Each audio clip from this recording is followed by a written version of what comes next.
Ya Tuhan, Engkaulah bagian warisanku dan pialaku. Engkau sendirilah yang meneguhkan bagiannya diundikan kepadaku. Amin. Jadi warisan kita yang terutama yang paling mahal ialah Tuhan Yesus Kristus. Shalom, kekasih Tuhan. Selamat berjumpa kembali di hari ini di Gereja Allah Baik Daat. Sebelumnya saya memulai, mari kita masuk dalam doa. Bapa yang baik, di dalam nama Tuhan Yesus Kristus, terima kasih buat kesempatan yang Kau berikan bagi kami hari ini. Engkau sungguh baik Bapa, di dalam nama Tuhan Yesus Kristus. Biarlah kami membebaskan Roh Kudus agar mengurapi kami terus setiap saat. Kami mau Bapa mendengarkan sebagian firman-Mu. Di dalam firman-Mu ada kehidupan. Di dalam firman-Mu membuat roh kami terpuaskan oleh karena kasih-Mu. Di dalam firman-Mu, Engkau ada menjawab segala kebutuhan kami Bapa. Kami bersyukur Bapa, kami percaya Roh-Mu yang kudus senantiasa memberi kemampuan, memberi selalu kekuatan. Biar kami tetap menyambut Engkau Tuhan Yesus Kristus senantiasa dalam hidup kami. Terima kasih Bapa, kami buka hati untuk kebenaran firman-Mu. Di dalam nama Tuhan Yesus Kristus, Juru Selamat kami yang hidup. Haleluya. Amin. Shalom kekasih Tuhan. Saya memberi judul firman Tuhan hari ini adalah warisan yang mahal. Kasih Tuhan, sebelum kita masuk di dalam penguraian lebih lanjut, kita lihat dulu dalam Pengkhotbah 7 ayatnya yang ke-11. Demikian firman Tuhan, hikmat adalah sama baiknya dengan warisan, dan merupakan suatu keuntungan bagi orang-orang yang melihat matahari. Amin. Kasih Tuhan, banyak kali kita mungkin punya persepsi bahwa kita pasti dapat warisan dari orang tua. Seperti bisa warisan rumah, warisan tanah, warisan ladang, kebun sawah, kebun ladang yang kering. Nah itu juga salah satu warisan kekasih Tuhan. Seperti dikatakan dalam firman Tuhan Pengkhotbah 7 ayat 11, bahwa hikmat adalah sama baiknya dengan warisan. Jadi kalau kita dapat warisan dari orang tua itu perlu lagi ditambah dengan seperti di sini dikatakan pengkhotbah hikmat. Hikmat adalah warisan. Kita tahu Raja Salomo dia begitu kaya, dia menjadi seorang raja, dia begitu menikmati dalam kehidupan ini, tetapi dia lebih juga membutuhkan hikmat dari Tuhan. Satu waktu dia mengurus satu perkara, ada seorang bayi, ada dua orang ibu. Mereka sama-sama dalam keadaan hamil dan pada waktu melahirkan, ibu yang satu anaknya meninggal dan ibu yang satu anaknya hidup. Apa yang terjadi Bapak Ibu? Waktu ibu ini yang anaknya yang mati itu atau meninggal, ibu ini begitu curang, tidak bagus sifatnya, tidak bagus karakternya. Dia mengambil bayinya, dia tukar kepada ibu yang satu, kepada ibu yang melahirkan bayinya masih hidup. Dan akhirnya mereka berebutan, ibu yang satu katakan ini bayi saya, yang satu bilang ini bayi saya. Pada akhirnya mereka pergi ke Raja Salomo. Dan akhirnya Raja Salomo itu bingung, yang sebenarnya mana bayi dari orang tua ini? Kenapa dua-duanya berebut untuk mengakui bahwa bayi ini adalah milik mereka, anak mereka? Akhirnya Raja Salomo datang kepada Tuhan, dia berdoa, dia berdialog dengan Tuhan, dan dia minta hikmat dari Tuhan. Dia minta hikmat dari Tuhan dan Tuhan memberikan hikmat pengertian kepadanya. Dia tes kedua ibu ini, itu ada di dalam firman Tuhan. Waktu dia ngetes dua ibu ini, dia katakan ambil bayi itu. Mereka ambil bayi itu dan letakkan di depan saya. Dan dia perintahkan kepada panglimanya, ambil pedang. Atau ambil kalau kita mungkin pisau atau parang atau apa gitu. Bawa ke sini. Dia katakan kalau begini, dua-duanya tidak mau ngalah. Kedua-duanya mengaku bahwa bayi ini adalah anak mereka. Raja Salomo katakan, ambil pedang dan bayi ini kita akan bagi dua. Nah, Bapak Ibu kekasih Tuhan, yang terjadi kira-kira apa kalau kita? Kan tidak tega masa anak ini kita mau, masa manusia hidup kita mau belah, berarti kan kita membunuh. pada akhirnya kekasih Tuhan, dari situ teruji kelihatan ibu yang asli. Ibu yang asli ini langsung menangis kekasih Tuhan. Dan dia katakan, sudah Tuan Raja, tidak usah dipotong anakku, tidak usah dibelah anakku. Enggak apa-apa, dia mengalah, berikanlah kepada ibu ini. Dan akhirnya Raja Salomo tahu bahwa ibu yang asli adalah ibu yang tidak tega melihat anaknya dibunuh. Demikian kekasih Tuhan, ini bukan ilustrasi tapi ini kejadian nyata. Betapa hati seorang ibu dan betapa seorang raja, dia juga membutuhkan hikmat untuk mengambil satu keputusan. Dia minta hikmat kepada Tuhan dan ternyata hikmat itu adalah juga satu warisan. Warisan dari Tuhan berikan kepada Raja Salomo dan pada akhirnya dia bisa mengurus satu perkara yang kelihatannya seperti rumit karena kedua ibu itu tidak mau mengakui bahwa bayinya itu satu meninggal, tidak mau diakui. Mereka mau bayi yang ada itu bayi mereka. Jadi hikmat dari Tuhan itu ada yang paling benar. Kekasih Tuhan itu, kalau Tuhan kasih hikmat kepada kita di zaman manusia perjanjian baru, adalah itu hikmat-hikmat Roh Kudus. Suara-suara Roh Kudus itu adalah warisan juga yang diberikan Tuhan kepada kita lewat karunia-karunia Roh Kudus. Seperti apa yang Raja Salomo alami, dia meminta hikmat kepada Tuhan karena ternyata warisan bukan hanya sebatas mobil, rumah, sampai banyak kejadian orang bisa berantem cuman gara-gara warisan, bisa marah-marahan, bisa seperti tarik-menarik. Ini empekku, ini dikasih ke aku, ini begini dan begitu. Karena warisan di bumi ini terbatas kekasih Tuhan. Sebentar bisa usang, kalau baju bisa usang, kalau rumah bisa jadi rayap, kalau uang bisa habis. Tetapi warisan hikmat yang Tuhan berikan itu tidak akan pernah hilang kekasih Tuhan. Karena hikmat dari Tuhan itu selalu tepat. Demikian kekasih Tuhan, kita lihat dalam Markus 7 ayat pertama. Markus 7 ayat yang pertama. Perintah Allah dan adat istiadat Yahudi. Pada suatu kali serombongan orang Farisi dan beberapa ahli Taurat dari Yerusalem datang menemui Yesus. Mereka melihat bahwa beberapa orang muridnya makan dengan tangan yang najis, yaitu dengan tangan yang tidak dibasuh. Sebab orang-orang Farisi seperti itu, orang Yahudi lainnya tidak makan kalau tidak melakukan pembasuhan tangan lebih dulu. Karena mereka berpegang pada adat istiadat nenek moyang mereka. Dan kalau pulang dari pasar, mereka juga tidak makan kalau tidak boleh dahulu membersihkan dirinya. Banyak warisan lain lagi yang mereka pegang, umpamanya hal mencuci tawan, kendi, dan perkakas tembaga. Nah, kekasih Tuhan, adat istiadat juga dari orang tua nenek moyang kita itu adalah satu warisan. Memang betul orang tua dulu kan kalau anak-anak mau makan, cuci tangan dulu. Betul kan? Karena takutnya dari jalan-jalan memegang sesuatu jadi disuruh cuci tangan. Atau pulang sekolah buka baju semua, sepatu taruh di luar, baju kotor taruh di pakaian tempat kotor, dan mandi langsung. Setelah itu cuci tangan bersih-bersih baru bisa mau makan dulu. Setelah itu istirahat siang, baru bangun siang, baru bisa belajar. Selesai belajar baru bisa santai, bisa nonton TV dan sebagainya. Nah, itu adalah satu juga warisan dari orang tua atau didikan dari orang tua, pesan-pesan orang tua kepada anak-anak seperti orang-orang di sini dikatakan di firman Tuhan, perintah Allah dan adat istiadat Yahudi.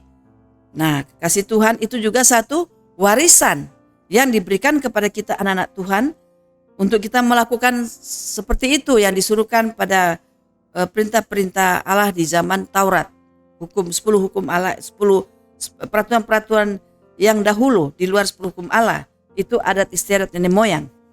Ada perbandingan antara perintah Allah dan adat istiadat nenek moyang, kasih Tuhan. Adat istiadat orang tua kita, oma-oma buyut kita. Nah, itu adalah satu warisan juga. Yang pertama hikmat, yang kedua peraturan-peraturan dari orang tua, dari nenek moyang kita yang dahulu. Itu adalah satu warisan juga kekasih Tuhan. Dan kita melihat dalam Amsal 13 ayat yang ke-22. Amsal yang ke-13 ayat yang ke-22. Demikian firman Tuhan, orang baik meninggalkan warisan bagi anak cucunya, tetapi kekayaan orang berdosa disimpan bagi orang benar. Nah, kita ambil dalam bagian A, Orang baik meninggalkan warisan bagi anak cucunya. Siapa orang baik di sini, kekasih Tuhan?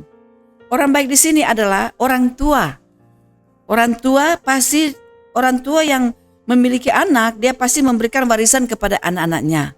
Sekalipun orang-orang yang menikah yang tidak punya keturunan juga, mereka ada hati untuk mengadopsi anak supaya mereka bisa meninggalkan warisan kepada anak-anak mereka.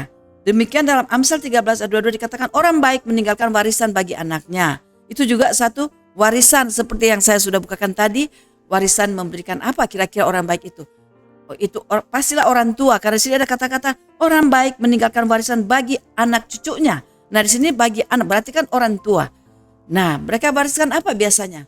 Pasti dikasih beliin rumah satu anaknya itu, entah sudah married atau belum, dikasih rumah atau dikasih uang deposit atau dikasih kebun, dikasih ladang, mungkin perkebunan cengkeh atau perkebunan kelapa atau perkebunan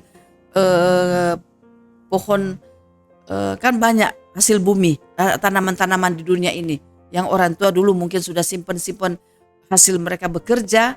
Nah itu orang tua yang baik, dia meninggalkan warisan bagi anak-anaknya, bukan orang tua yang egois. Orang tua egois itu menghabiskan, berhura-hura kemana-mana. Dia tidak mau tahu dengan anak-anaknya. Pokoknya hidupnya waktu dia masih hidup dia bersenang-senang. Tetapi orang tua yang baik, orang baik meninggalkan warisan bagi anak cucunya. Ya puji Tuhan, itu adalah satu warisan juga. Sudah pasti rumah, uang, kekayaan. Di sini dikatakan kekayaan. Nah kasih Tuhan itu juga satu warisan. Jadi banyak sekali arti warisan-warisan. Baik hikmat, itu warisan dari Tuhan. Baik juga karunia-karunia Roh Kudus, itulah warisan dari Tuhan. Kita lanjut lagi dalam Lukas 12 ayatnya yang ke-12 sampai 21. Kita lihat dalam Injil Lukas 12 ayatnya yang ke-13 sampai 21. Di sini ada perumpamaan orang kaya yang bodoh. Seorang dari orang banyak itu berkata kepada Yesus, "Guru, katakanlah kepada saudaraku supaya ia berbagi warisan dengan aku." Tetapi Yesus berkata kepadanya, "Saudara, siapakah yang telah mengangkat aku menjadi hakim atau pengantara atas kamu?" Katanya lagi kepada mereka, "Berjaga-jagalah dan waspadalah terhadap segala ketamakan. Sebab walaupun seorang berlimpah-limpah hartanya, hidupnya tidaklah tergantung daripada kekayaan itu." Nah, kekasih Tuhan, lanjut. Kemudian ia mengatakan pada mereka suatu perumpamaan, katanya, "Ada seorang kaya, tanahnya berlimpah-limpah hasilnya. Ia bertanya dalam hatinya, apakah yang harus aku perbuat? Sebab aku tidak mempunyai tempat di mana aku dapat menyimpan hasil tanahku." Lalu katanya, "Inilah yang akan aku perbuat. Aku akan merombak lumbung-lumbungku dan aku akan mendirikan yang lebih besar dan aku akan menyimpan di dalamnya segala gandum dan barang-barangku. Sesudah itu aku akan berkata kepada jiwaku, jiwaku ada padamu banyak barang, tertimbun untuk bertahun-tahun lamanya. Beristirahatlah, makanlah, minumlah, dan bersenang-senanglah." Nah, tetapi firman Allah kepadanya, "Hai engkau orang bodoh, pada malam ini juga jiwamu akan diambil daripadamu. Dan apa yang telah kau sediakan untuk siapakah itu nanti?" Demikianlah jadinya dengan orang yang mengumpulkan harta bagi dirinya sendiri, jikalau ia tidak kaya di hadapan Allah. Nah, kekasih Tuhan, di sini Tuhan beri contoh kepada seorang yang kaya yang tidak punya keturunan. Sudah pasti tidak punya keturunan di sini karena dia bilang, ya dia kayak kebingungan gitu. Dia bikin apa harta ini? Akhirnya kan dia ngomong ke jiwanya, dia bikin lumbung yang besar. Nah itu warisannya banyak, kekasih Tuhan.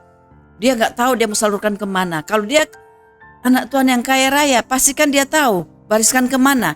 Ada yang mereka pergi beramal ke panti asuhan, atau kepada orang fakir miskin, atau orang-orang jalanan. Nah saya percaya kekasih Tuhan sudah melakukan itu semua. Mungkin sudah terlewatkan. Orang-orang yang baru bertobat, mereka malah baru mau belajar masuk ke jalan ini. Tetapi orang yang sudah lama melayani Tuhan, mereka sudah pengalaman, mereka sudah melakukan itu lebih dahulu, mereka malah jadi contoh di dalam kehidupan. Mereka sudah memberikan yang terbaik. Contoh seperti kita di gereja Allah Baik sini, kekasih Tuhan, gembala sidang tempat ini sudah melayani sudah berpuluh-puluh tahun yang lalu. Kalau cuma berbicara membagi-bagi harta sudah dilewati dari gembala sidang tempat ini, sudah membagi-bagi ke fakir miskin, sudah membagi-bagi ke panti asuhan, sudah membagi-bagi pada orang-orang jalanan, sudah membagi pada waktu masa pandemi. Gembala sidang tempat ini di gereja Allah Baik Daat sudah melakukan itu lebih dari sebelumnya. Kekasih Tuhan, pada waktu bertobat cinta mula-mula sudah menghambur-hambur harta, kekasih Tuhan. Jadi di sini kita lihat orang yang dicontohkan di Alkitab itu dia seorang yang tidak punya keturunan, tetapi itu juga berkaitan dengan berbicara warisan, kekasih Tuhan. Banyak contoh-contoh di Alkitab yang Tuhan berikan berbicara tentang warisan. Mazmur 16 ayat yang kelima, ya Tuhan, Engkaulah bagian warisanku dan pialaku. Engkau sendirilah yang meneguhkan bagian yang diundikan kepadaku. Amin. Jadi di sini dikatakan bahwa Raja Daud sendiri berkata, ya Tuhan, Engkaulah bagian warisanku dan pialaku.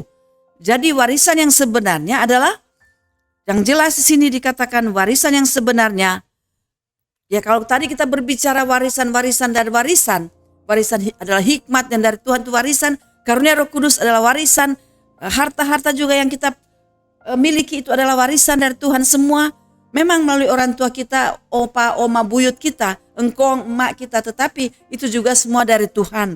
Tetapi warisan yang termahal, sebabnya saya beri judul yang bagian pertama ini di dalam warisan yang mahal itu adalah, intinya ada di Mazmur 16 ayat 5 itu, bahwa ya Tuhan, Engkaulah bagian warisanku dan pialaku. Engkau sendirilah yang meneguhkan bagian yang diundikan kepadaku. Amin. Jadi warisan kita yang terutama yang paling mahal ialah Tuhan Yesus Kristus. Dan bagian kita ialah Tuhan Yesus Kristus serta piala kita. Piala itu artinya kemenangan kita ialah Tuhan Yesus Kristus. Jadi kekasih Tuhan, kalau kita menjadi anak Tuhan, kita diberkati kaya raya, kita harus bersyukur. Karena kasih karunia Tuhan turun kepada kita.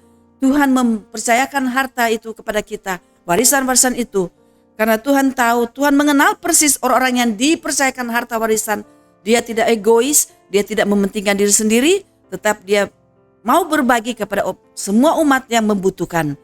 Kekasih Tuhan, puji Tuhan. Jadi warisan kita, kalau kita mengambil dari inti semua ini, kalau kita mengambil warisan itu, terutama adalah warisan kita Tuhan Yesus Kristus, maka warisan itu tidak akan pernah hilang. Warisan itu tidak akan pernah habis. Karena itulah warisan yang paling mahal, yang paling berharga dalam hidup kita. Dia ada di hati kita, dia dalam hidup kita, dia adalah bagian kita. Bahkan diberikan bonus rohnya yang kudus, ditaruh di hati kita, kekasih Tuhan. Puji Tuhan, biar kita tetap mengenang akan Tuhan Yesus Kristus yang senantiasa beserta kita, baik dalam harta benda yang apa Tuhan berikan kepada kita, itu semua adalah warisan dari Dia sendiri, hanya dari Tuhan sendiri. Dan Tuhan yang memberikan itu kepada kita, terutama sumber warisan yang sebenarnya, harta yang paling mahal adalah Tuhan Yesus Kristus. Puji Tuhan, kekasih Tuhan, demikian firman Tuhan malam hari ini. Demikian firman Tuhan hari ini. Kita sama percaya bahwa Tuhan Yesus Kristus adalah bagian kita yang sebenarnya, warisan kita yang sebenarnya. Kita boleh jadi kaya raya, kita boleh menghambur-hambur harta, menolong yatim piatu, membawa kepada fakir miskin, menolong, memberikan, memberkati panti asuhan, dan memberkati anak jalanan. Tetapi jangan kita lupa, terutama kita tidak akan kekurangan suatu apapun, karena warisan kita yang terutama adalah Tuhan Yesus Kristus. Tuhan Yesus memberkati kita semua, kekasih Tuhan. Mari kita berdoa. Bapa yang kekal, di dalam nama Tuhan Yesus Kristus, terima kasih buat firman-Mu yang manis. Kami bersyukur Bapa, kami bersyukur buat kebaikan-Mu. Engkau mengizinkan supaya kami bisa menikmati, selagi kami masih hidup di dunia ini, kami menikmati harta warisan Kau berikan di dalam harta benda, baik itu rumah, baik itu mobil, baik uang berupa kesehatan, berupa hikmat, berupa apapun yang seluruh kebaikan daripada-Mu ya Bapa. Kami bisa menikmati itu semua dan kami bisa membagi-bagikan kepada orang yang membutuhkan warisan-warisan itu dari Engkau, dan kami salurkan kepada semua orang yang merindukan Tuhan pertolongan tangan kasih-Mu ya Bapa. Tetapi yang terutama adalah kami sangat percaya bahwa Engkaulah warisan kami yang utama, waris yang termahal, warisan yang tidak pernah habis sampai Engkau datang kembali pada kali yang kedua. Hamba percaya Engkau telah memberkati setiap jemaat Tuhan yang mendengarkan di hari ini di Gereja Allah Baik Daat Bapa, dan kami bersyukur Engkau sungguh amat baik. Kami tetap percaya Engkau senantiasa selalu memberkati Bapak Gembala, Bapak Doktor Sudarso Susilo yang telah mengelola gereja-Mu Tuhan, yang telah Engkau embankan pekerjaan-Mu Bapa di Gereja Allah Baik Daat Tuhan Yesus, dan Engkau telah memberkati setiap jemaat yang mendengarkan firman Tuhan di hari ini ya Tuhan. Kami percaya Roh-Mu yang kudus tetap mengurapi dan memberkati, dan firman Tuhan menjadi berkat bagi semua orang yang mendengarkan kebenaran firman Tuhan lewat Gereja Allah Baik Daat Bapa. Dan kami tetap percaya Engkau selalu memberkati Bapak Gembala Sidang Dr. Sudarso Susilo itu beserta istri dan anak-anak, dan semua pekerjaan yang dikerjakan tetap berhasil dan beruntung. Kau senantiasa menyertai kami semua dengan pasukan malaikat yang kudus kemanapun kami pergi dan berada, dan biarlah kami tetap merenungkan Engkau dan kebaik-kebaikan-Mu ya Bapa, bahwa Engkaulah Yesus Kristus Tuhan kami yang hidup adalah warisan kami yang sebenarnya, warisan yang termahal daripada segala apapun yang kami nikmati di bumi ini. Terima kasih Bapa. Inilah kami semua Tuhan Yesus Kristus. Kami mengucap syukur buat kebaikan-Mu. Engkaulah warisan kami dan piala kami, kemenangan kami dan bagian kami. Di dalam nama Tuhan Yesus Kristus kami mengucap syukur. Haleluya. Amin.